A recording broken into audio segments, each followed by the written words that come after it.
demarcação das terras que sempre ocuparam. Respeito, memória, cultura, é disso que estamos falando nesse Clique Ligue especial sobre os Guarani Kaiowá. De olho nas gerações futuras, várias tribos começam a utilizar a tecnologia como forma de garantir o acesso às suas tradições. Confira.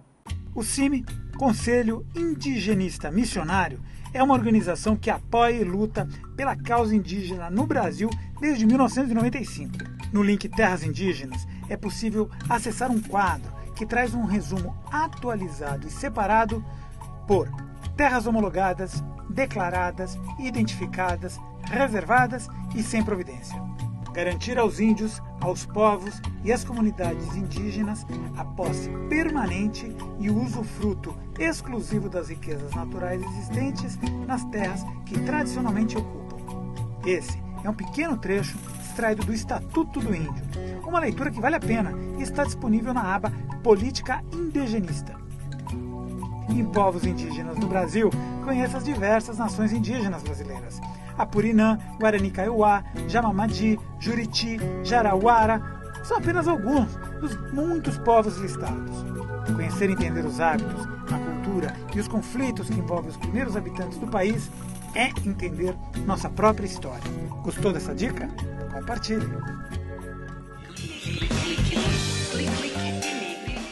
Além do cacique lá de Veron da etnia Guarani Kaiowá, quem chega para esse papo é o Maurício Fonseca, historiador da USP.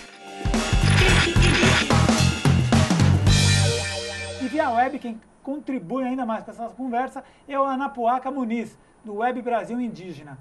Maurício, obrigado por ter vindo ao programa. Obrigado a você, agradeço essa oportunidade. Anapuaca, quero corrigir que eu não sou historiador da USP, eu sou historiador, trabalho no CEPAM, na USP, mas não sou historiador da USP, ok? Formado na USP? Formado na PUC, São Paulo. Maravilha, então historiador da PUC. Exato. Trabalha na USP. Tudo bem, Anapuaca? Bem, Paulo. Tá nos ouvindo bem? Grande Anapuaca, tudo bem contigo aí? Beleza, Maurício, meu irmão? E quero te agradecer por ter vindo, você chegou da Itália ontem, já veio para o programa. Como é que o mundo está vendo essa questão? Bom, na realidade, eu estive recentemente na Itália no encontro do Slow Food, o Congresso Internacional do Slow Food, e no final desse congresso, o representante brasileiro teve a oportunidade de denunciar para o mundo, para inclusive os povos indígenas que estavam presentes lá nesse evento do Terra Madre indígena, a situação dos Guarani Kaiowá, não só dos Guarani Kaiowá, mas a situação dos índios brasileiros e particularmente a situação tão dramática que os Guarani Kaiowá estão vivendo nesse momento aqui no Brasil. E as pessoas... na verdade, há uma comoção, né? Há uma pressão grande no sentido de que essa situação se resolva, né? Mas eu acho que a gente tem que reunir mais forças e saber discutir melhor, aprofundar melhor, como pressionar, a quem pressionar para que a gente consiga sair da situação de impasse que está criada e está estabelecida, né? E que já está cada vez mais se agravando, no meu ponto de vista. O que deveria ser feito? Bom, eu creio assim, na verdade o governo federal, ele tem a principal responsabilidade sobre essa situação, né? Ele tem, através do Ministério da Justiça, da FUNAI, ele tem a prerrogativa constitucional de legalizar e de homologar as terras que são tradicionalmente, de acordo com o artigo 231 da Constituição, terras indígenas. Isso o Papo Sassá esclareceu isso anteriormente aqui, né? E o próprio Cássio, todos os líderes indígenas têm muito conhecimento disso. Bom, além disso, existe, eu acho que até a própria CTI, Centro de Trabalho de Direitos, chamou a atenção sobre essa questão na internet esses últimos dias aí. Existe uma lei estadual, uma lei estadual aprovada pela Assembleia Legislativa do Mato Grosso do Sul, que cria o FEPAT, o Fundo das Terras Indígenas, Fundo Estadual de Terras Indígenas, que possibilita ao processo de indenização dos proprietários, entre aspas, de boa-fé, aqueles proprietários que compraram os títulos falsos, né, os títulos que incidem sobre terras indígenas, né, sobre a chamada terra nua. Ou seja, o artigo 231 da Constituição Federal não permite a indenização da chamada da terra que foi, dos títulos que são títulos que não são legais, porque foram inseridos sobre terras indígenas, e a partir do momento que o governo federal reconhece essa terra como indígena, aquele título deixa de ter valor nenhum, não tem nenhum valor. O que pode ser indenizado são as benfeitorias. O artigo 231 permite a benfeitoria. Agora, essa lei estadual, sem ferir a Constituição, certo? Sem ferir o artigo 231, ela permite, ela reconhece, ela diz o quê? Ela reconhece que o governo do Estado emitiu títulos ilegais, portanto, títulos que não poderiam ter sido emitidos, porque incidem sobre terras indígenas, certo? E permite, portanto, indenizar aquele senhor, aquele proprietário que comprou a terra ali, e com isso ele teria condições de receber, além da indenização por benfeitorias, algum valor específico referente à terra que teria comprado. Correto? Então isso caberia o quê? Caberia. Que é uma ação que talvez, não sei o que a Tiguaçu pensa disso, né? Que eu acho que o mais importante é ouvir esse conselho das lideranças Kaiowá. Eles têm muita consciência da sua situação, tem pessoas muito preparadas, não só lideranças das suas bases, mas os próprios intelectuais indígenas, né? Como Tonico Benites, por exemplo, que o nosso amigo conhece muito bem, muito bem, que ele faz parte do Colegiado Setorial Indígena do Ministério da Cultura, né? Que é o quê? Mobilizar recursos internacionais e nacionais para abastecer esse fundo e abrir um processo via Ministério da Justiça de negociação com aqueles proprietários que estão entrando na Justiça, né, para judicializar o conflito, que é o caminho que eles conseguem. Aí o negócio está pesado para pressionar a Justiça, né? O juiz vai lá e dá a liminar que permite ao Estado, né, expulsar, o próprio governo federal expulsar os índios que estão ocupando seus territórios tradicionais, né? E se você, então, entra com esse recurso, e ao mesmo tempo negocia, você reduz o nível de conflito, reduz o nível de judicialização.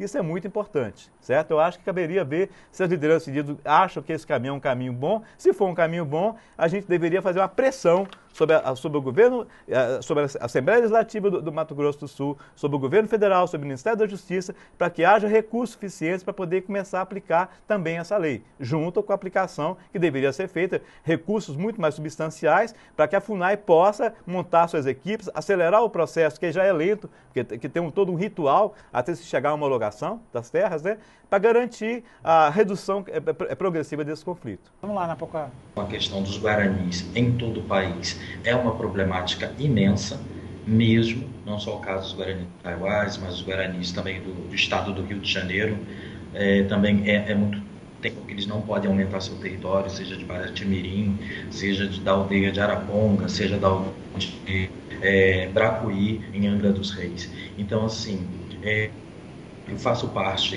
do grupo Raízes Históricas Indígenas, não participo do Brasil Indígena, e nós conseguimos, junto com mais alguns amigos, fazer uma mobilização nacional junto à rede do Facebook.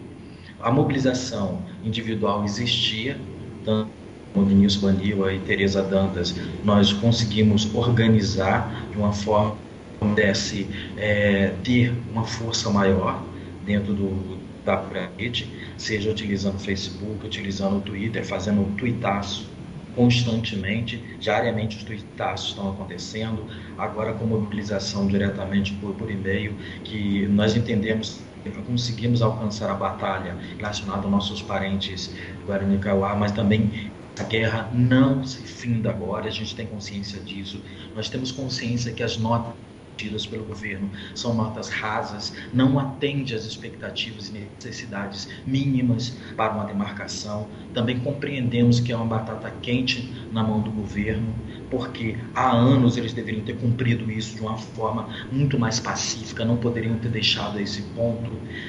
Quando eu falo que existe sim um massacre, um suicídio coletivo, não é da forma que foi explicitado na rede, mas sim a cada momento que ele suicida ou é forçado a se suicidar, porque é dessa forma que acontece, se quando você soma a quantidade de pessoas por etnia, sim, é suicídio coletivo. E ele sim foi fomentado pelo governo federal, foi fomentado sim pelo sistema judiciário brasileiro, ele não foi de outra forma. Se hoje eu tenho imagens no meu computador de parentes que não tiveram perspectiva de um futuro, porque não conseguiam sagradas, conseguiu encontrar suas terras sem males para poder viver com seus filhos, com seus netos, a culpa sim é do Estado do Mato Grosso, é do Estado brasileiro, a qual não consegue cumprir em cima de uma carta que nós acreditamos, sou brasileiro,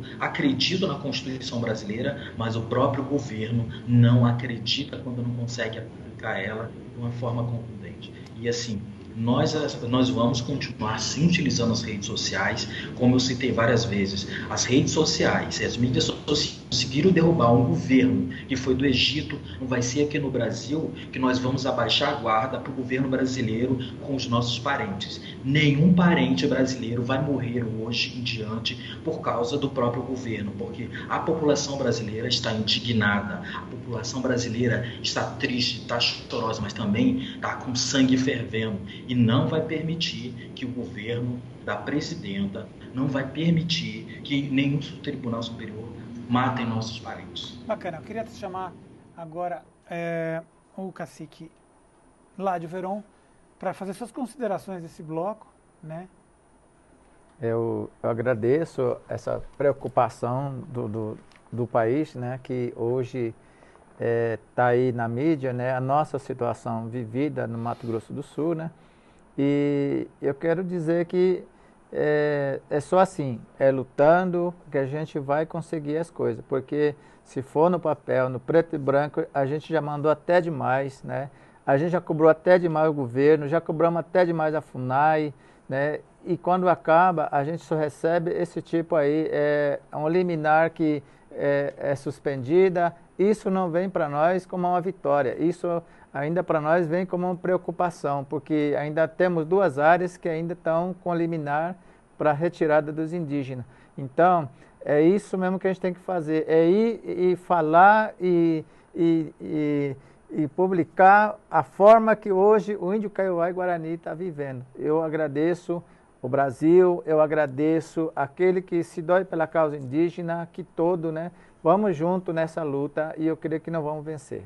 E vocês lá na aldeia, vocês estão completamente offline, assim, sem nenhuma conexão? Nós não temos nenhuma comunicação, nós não temos, né, assim, como a gente vai se comunicar, como a gente vai mandar a situação nossa para cá, né? Nós não temos nenhum equipamento para a gente estar gravando, para estar mandando, né? A gente está lá, está dentro do, vamos dizer assim, no campo, né, no meio de imensidão de cana que a gente não tem como, né, vir falar ou publicar, né? Não temos, né? Estão isolados. Estamos praticamente isolados naquele fundo, sem uma assistência, sem medicamento, sem alimentação, né? Criança morrendo desnutrido, o nosso liderança sendo ameaçado, né? Tudo isso a gente tem passado, né, por causa dessa demora, né, de agilizar as terras indígenas nesse país, né? Principalmente a terra indígena do Kaiowá e Guarani. Bom, vamos fazer uma consideração final aqui para esse bloco? Com tanta tecnologia à disposição hoje, a gente não consegue receber esse chamado ao vivo, né, do que está acontecendo lá. A sociedade está se articulando, mas ainda tem um delay muito grande, né? Sem dúvida, essa questão da situação que estão vivendo lá, inclusive tem situações que os próprios fazendeiros impedem, dificultam o acesso de serviços da FUNAI, de serviço de saúde, né? De se levar alimentos, já que estão numa situação de penúria. Isso tem acontecido. Eu acho que é fundamental que o governo federal coloque lá a polícia, como é que chama? O Exército, a Polícia Nacional, enfim, a Polícia Federal, que é responsável, inclusive, por essa segurança das comunidades indígenas, né? É muito importante que isso aconteça para que se garantir o mínimo de dignidade nessa situação. Agora, é bom lembrar que o contexto hoje no Brasil é desfavorável às comunidades indígenas, porque existe um avanço muito forte do agronegócio sobre o próprio Congresso Nacional.